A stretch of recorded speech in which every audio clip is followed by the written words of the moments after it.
Hey there everyone, it's Val, and welcome back to today's end of the day tour for Tolkiencraft II, The Labors of Valentine. Right, so last time I streamed I didn't do an end of the day tour because I didn't have a lot to show, but I got a little bit more today.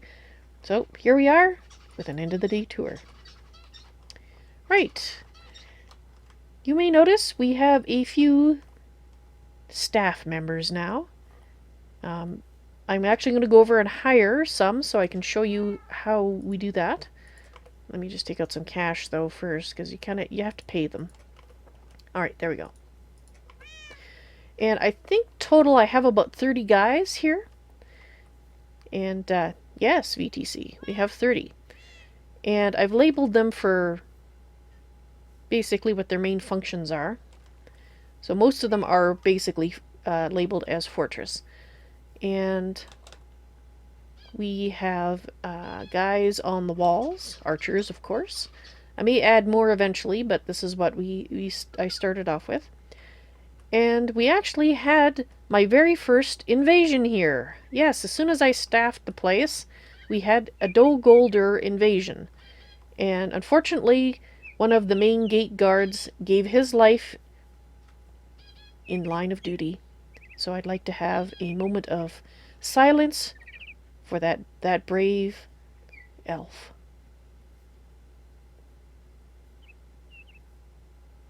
Right. Moving on, we're probably going to have some kind of thing out front here for fallen heroes defending the fort.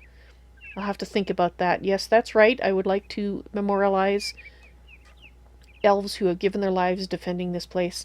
Hopefully that won't be too many of you. We'll do our best. But anyway, I originally only had 2 guys out front here guarding, but I've got, I think, 8 now. Or at least 6, possibly 7, 8. In that range there, so hopefully there will be enough of them that when the invasion comes next time, and I'm sure there's going to be another one, and not necessarily out front there, that we can fend them off without losing anybody. Right? That's the goal. Fend them off without losing anybody. Alright, so let's go hire somebody so I can show you how it's done. In Lord of the Rings. So you need to find a guard captain, and at the towers there seems to always be a guard captain. They are the fellow with the cloak. You see him right there, and he's trying to rush inside. But let's quickly right click on him, and you hit the hire button. I have not figured out how to get this yet. I don't know what this does, so I apologize for not knowing everything. But what you do is you can go assign them to a squad, and you can change it later on too, so you don't have to, this isn't, you know, forever and on. And you use the arrow buttons to cycle through the different guys that you can hire. So for example, I think we're going to hire a Wood Elk cavalry, and then you hit the little button here, and you can hire more than one. You can hire a whole bunch at a time, which is what I've done in the past, but for now, for demonstration purposes, we're just hiring Eridur Celebrindle, the Wood Elf warrior.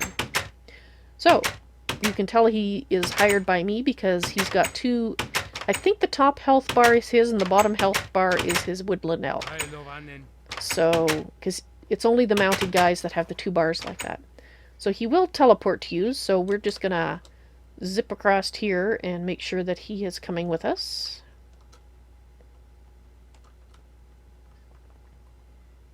Ah, there he is. Alright, we're going to put him out front with the other main gate guys. We're going to leave him as Fortress, however. His job is he's supervising all these guys. Oh, crap. Nope, nope, nope, nope. Okay, he can't go there.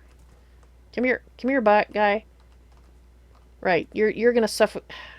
Right, we'll have to hire a different captain out there. Okay, in that case, he is going to do his job inside here. Instead, he'll join these other guys wandering around. Okay, where are you? There you are. Okay, so then you right click on the guy, and now you can command him. And you have to have plus 400 alignment in order to command the guy. I was a little confused at first. I thought the plus 400 meant that I still needed 4 more hundred, and so I went out and, did more quests and got that. And then I realized, no, that's not what that means. It means you have to have 400. Just 400 in order to do it. However, if I recall correctly, I could not hire these guys until I got to 1,000 faction with the elves. So, yeah, it takes a little while before you can do that. So, in this case, we're now going to set him on a range, and let's give him, he can wander, I think, pretty much, yeah, we'll give him the whole, well, not the whole area, but he's going to guard around here. So that's what I've done with these other guys, too. They're wandering around and doing their thing. Right, so that's what I did last stream, was hire elves. And we actually have 2 staff members in the fortress as well, for help doing things like, washing the dishes and cleaning cat litter, that sort of thing. The day-to-day stuff. All right. So, I think that's all we need to tell you about the guards that I know.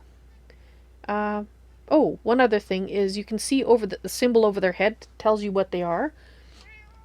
So, for example, even though this guy is a banner bearer, which is a separate wood elf type from the warrior, he's still classed as a warrior. He just also has to carry around a banner. But the elves, they're a little too far away to see, but the archers up on the top here actually have a bow over their head. So if you can't see them all, the actual elf through the building, you can see what they are with those symbols over their head, which I like, which is why I took the time to point them out. Right, so other than hiring and spending a lot of money, I also did a little bit of work in the farm area, and basically that primarily consisted of picking up the ones that I'd grown and picking out the highest one, so like a 10-7-6 here, and then start them growing again, so that we can end up with some 10-10-10s for the various things. But I made sure to grow the ingredients that I needed so I could make some new food. So we have some delicious blueberry pancakes to eat now. I was getting really tired of the baked potatoes. I do love them, but, well, only to a point. Alright, let me just shut that there. And I also needed, I realized, a dark area, which I knew I needed for the netherwort. But there's also 2 types of, or actually I think there's 3 types total, mushrooms. The non-Pam's Harvest Craft mushrooms, the seeds, they need to be grown in dark. This is AgriCraft doing that. So what I've done here is we've got some Vishroom spores growing from Tolkiencraft. And we are also working on the brown mushrooms. I don't have a red mushroom spore yet, so I couldn't get that one started. So we'll start with those 2. And once we've got a little bit more room in here, I'm not growing all these, and I've got 10-10-10s of them, then I will do the netherwort, which will also be in here. So this room is dark. If I take this off, the night vision off, take a look, you can see that the block light is 0 or near the door. Basically, it's all under 7 everywhere, so things can grow in here, which is the point. Let's turn that back on. Alright, so I think that is it for today, for what I did. So guys, I hope you enjoyed this end of the day tour. It would have been perfect if I'd had an invasion during the end of the day tour, but alas, I did not. So if you want to see the invasion, you should look in the last hour I think I can't remember the precise time, but about the last hour of the live stream associated with this end of the day tour. And you can find it by looking at the date in the title. So thank you for watching. I hope you enjoyed it, and I will see you later. Bye.